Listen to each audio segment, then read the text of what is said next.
Hello guys, how you doing today? This is Abiola Alaiwala. Do you know that God never initiated the building of the temple, even in the Old Testament? What he only initiated was the building of the tabernacle.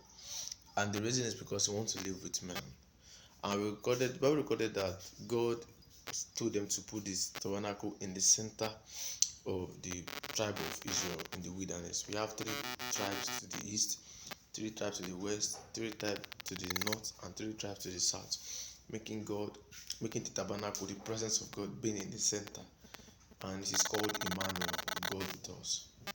It was David's idea to build the temple. It was never God's idea. God never initiated it. That's why when the New Testament writers now continually say that God doesn't live in a house built with hands, they were right, because I think God initiated the building of the temple.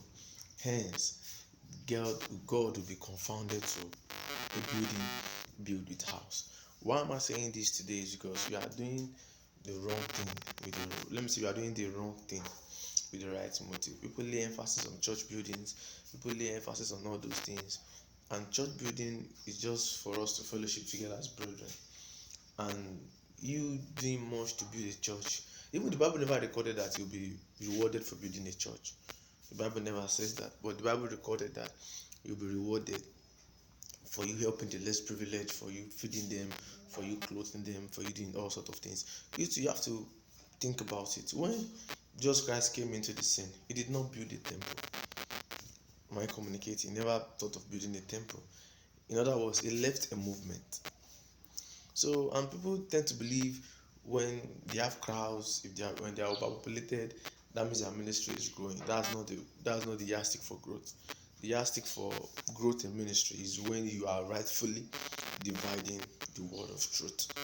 So don't put pressure on yourself. Don't let anybody manipulate you. Do you understand? God doesn't live in building. The promises and the covenant of God is with men, not with building. So Jesus Christ came into the world and they left.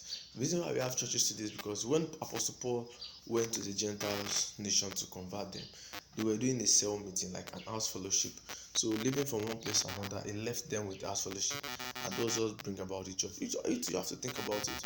Even during Jesus Christ's day, the temple was not the temple God Himself designed for them to worship, because it was different. In the temple, we have the outer court, we have the holies and we have the holy place, and we have the holies of holies. But in Jesus Christ's day, we have the Solomon pouch, we have prisons. In Acts chapter 4, the apostles were in prison, in the prison of the temple. Do you understand? So those things the temple was ruled by religious cartels, and it was used to generate money. And nowadays, today, we look at what is happening in most churches today. It's just like a religious cartel. So they are using it to make more money.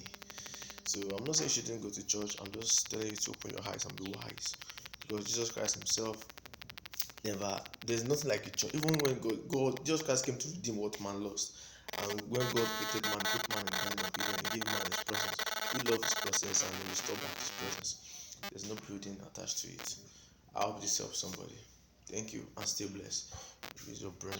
Don't be deceived.